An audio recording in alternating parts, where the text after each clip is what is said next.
самого начала пандемии, несмотря на карантин, сотрудники Абхазской государственной телерадиокомпании работают без выходных. Что бы в стране ни происходило, для корреспондента важно быть на месте событий и своевременно рассказать об этом. Журналисты в период пандемии оказались в особой зоне риска заражения коронавирусом. За это время заболели 17 сотрудников АГТРК. Наши корреспонденты, наши журналисты, ведущие, операторы, они все работают с обществом, работают с людьми, они контактируют тесно с различного рода людьми и так далее. Поэтому понятно, что здесь, скажем так, очаг инфекции начался тоже вот где-то в сентябре, наверное, у нас появились первые заболевшие.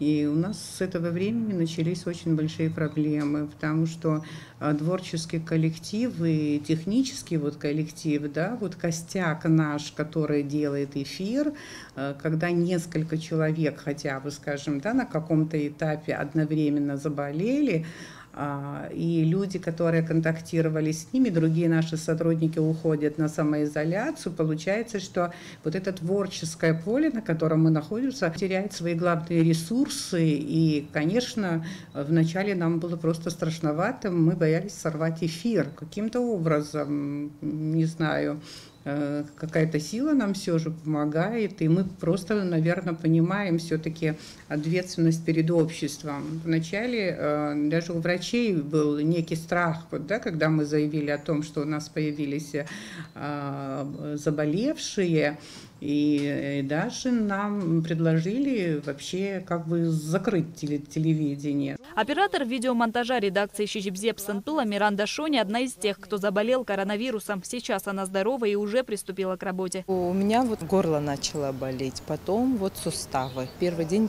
37 температура поднялась. 2 дня, в принципе, меня держалась 37 температура, а потом слабость, ужасная слабость. Температуры больше не было. На 4-й день, да, взяли ПЦР, и через день уже я знала, что у меня положительный результат. Знаете как, сказать, что это в легкой форме, не совсем так. Просто я не задыхалась, а так у меня была ужасная слабость. Почти 2 недели я лежала практически. Я изолировалась от всех. Мои домашние никто не заболел. Я лежала в отдельной комнате. Как бы вот так, дверь открывали, ставили еду. Я забирала как-то вот так мы. Но никто не заболел лично от меня. Практически месяц я лежала в комнате. У меня 2 раза положительный тест был. Мы лечились дома, мы все время были на связи с врачами, делали рентген. Месяц уже, как я вышла на работу, но все равно, знаете, вот какая-то слабость есть все равно. Главное, знаете, что главное не паниковать в этой ситуации, надо держаться, и все будет хорошо.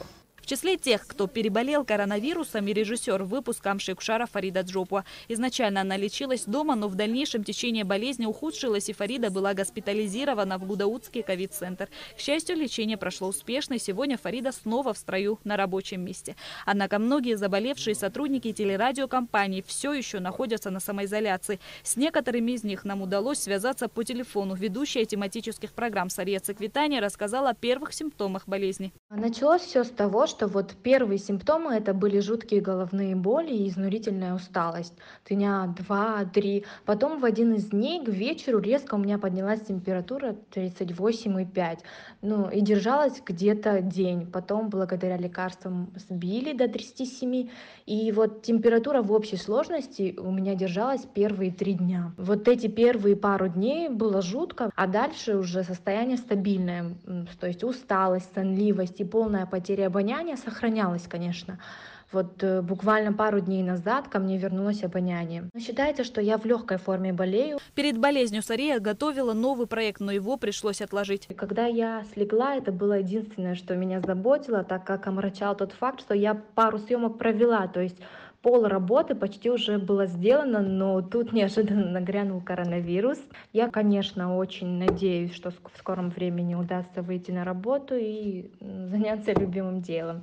Немало новых проектов было отложено и руководством АГТРК во избежание заражения сотрудников коронавирусной инфекцией. В настоящее время делать какие-то большие студийные передачи мы не можем, конечно, из-за ограничительных мер и из-за понимания, что эти студийные записи в конечном итоге ничего хорошего нашим сотрудникам не приносят, потому что каждый раз кто-то заболевает. И поэтому мы ограничиваем себя. И, конечно же, в какой-то мере мы обделяем сегодня зрителя, который хотел бы какие-то очень большие студийные передачи. Но я думаю, что все это впереди. А сейчас просто нам всем вместе надо выдержать ситуацию. Мне кажется, что в коллективе есть понимание того, что мы должны заменять друг друга, помогать друг другу, и в конечном итоге мы выстоим.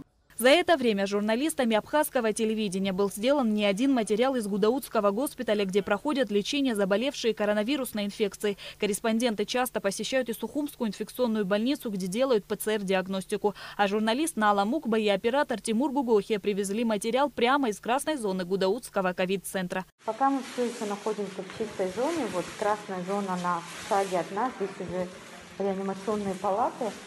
Я вот не представляю, в этом костюме я сейчас всего минут 5, как люди в этом костюме не просто передвигаются, но и какую-то помощь могут оказывать людям. Вот для меня остается загадкой. Я надеюсь, выдержу в течение часа, чтобы могла рассказать вам о том, что там за красной зоной происходит. В условиях пандемии коронавируса на первой линии борьбы с болезнью находятся наши медики. Врачи помогают согражданам справиться с вирусом, рискуя своим здоровьем и жизнью. В такой сложный для страны и народа период каждый может внести свой посильный вклад. А свою задачу мы видим в том, чтобы рассказать, насколько опасен коронавирус и показать усилия врачей без сна и отдыха, спасающих людей. Шазина Ханагу, Алексей Баструков, Ильдар Дамиров, Абхазское телевидение.